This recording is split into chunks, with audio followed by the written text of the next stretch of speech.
it's so hard to know how to be the best parent, and so many of us are carrying our own wounds. In fact, all of us are. And it can make it difficult when you had a certain childhood and you don't want to replicate that for your own kids, and you want to provide what's called historically secure attachment, but you're not sure how to do it. And when you are the most triggered as a parent, oftentimes your brain will go to the same things your own parents did, which can feel very, on the one hand, like familiar, but also very like counterintuitive, like I do not want to do that. And so what do I do? So let's talk, and many of you have asked me, like, what does it look like to create secure attachment? So the first thing is to know that it does not mean you have to be a perfect parent at all. In fact, the research shows that if like 70% of the time we are generally safe and secure, that is really, that's the minimum of what we need. And so you're going to mess up. You're going to make mistakes. You're going to lose your cool. You're going to say and do things that you swore you wouldn't. And, you may have things you've done that you regret. And that is, I think most parenting journeys are going to have those things. What you have to understand though is we're talking about overarching security. And so more often than not, you're generally safe. So if I am, let's say, safe and loving today, but tomorrow I become unsafe for my child, mentally, physically, or emotionally, and that is kind of how it tends to go. That doesn't matter how great I was yesterday, the child learns that tomorrow is coming. And so that tends to lean into a different type of attachment style. So we're talking about a few things. When we think about what creates secure attachment, we are really talking about a general predictability, like I'm saying, not perfect. We're talking about emotional responsiveness to our kids, not perfect. We're talking about mirroring, that when they talk to us, they feel seen.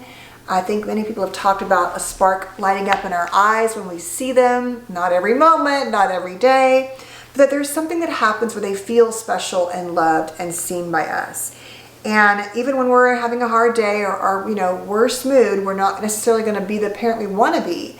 But they don't have to worry that like every single day we're going to be a different version of ourselves. And that's where that inconsistency and that fear comes from for many people.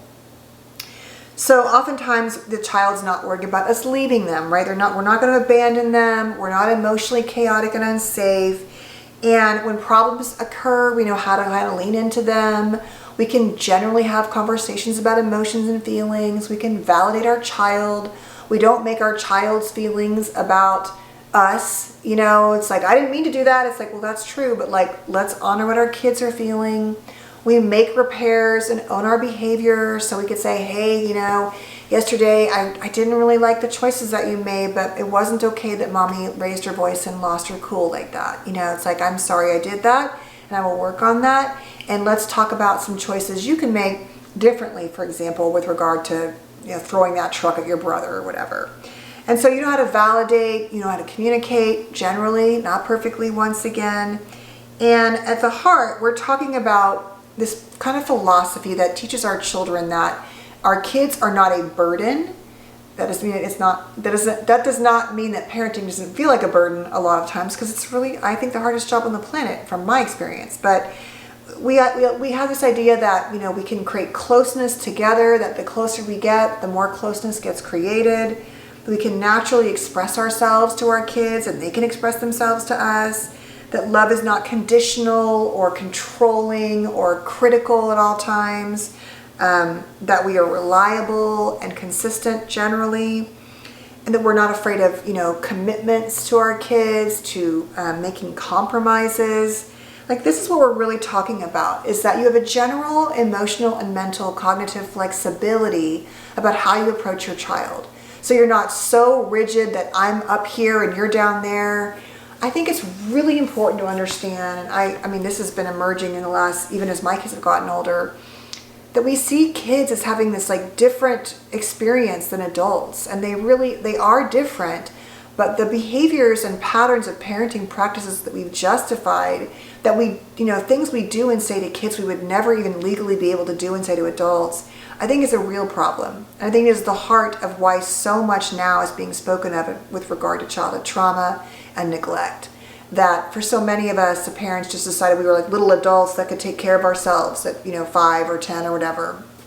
or that our feelings, when we had feelings, we needed to be put away somewhere to go away and to pull ourselves together, or that we aren't allowed to lose our cool as kids and get angry and say things we don't mean, but you are. Like, I just think we've got so much room to grow on how we raise kids, and we all know there are lots of different ways to raise kids. I do think that, but I don't think that, behaviors and punishments and treatment that is wounding and traumatic to a child is justified under any condition.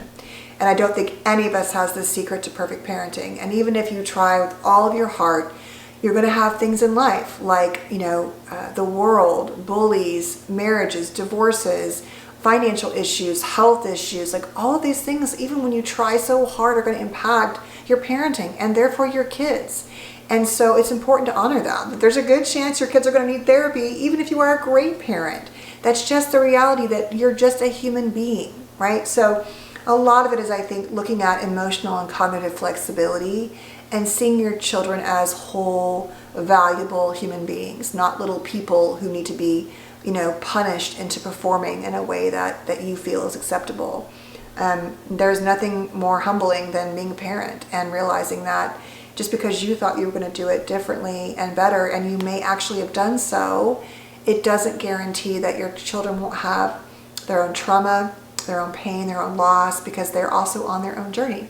At least that's what I believe. So, this is the idea, is that you generally try, go get books on parenting, go read emerging ideas. Don't read a book from 20 years ago. If you want to know and you're curious, well, what are secure parenting behaviors or things like that, I would say get a few resources, gather a few, but try not to stick to just one philosophy.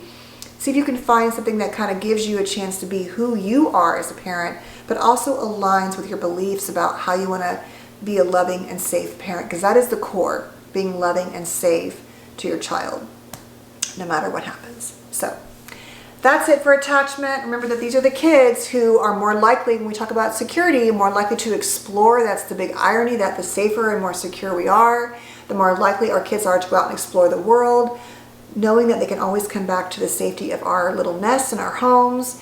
And parenting is a lifelong journey. It does not certainly end when they leave the house. I think no one has really talked about this as much as they should, but the fears and the worries and the challenges, they continue, right? It is that thing, at least for me, where it's like my heart is walking around in 4 different people at all times that I have no control over most of the time, especially when they leave home. And so it's difficult. So I think that we could, all be more supportive and loving of each other. So anyway, thanks for being here. Please stay safe and well, and I will see you tomorrow. Take care.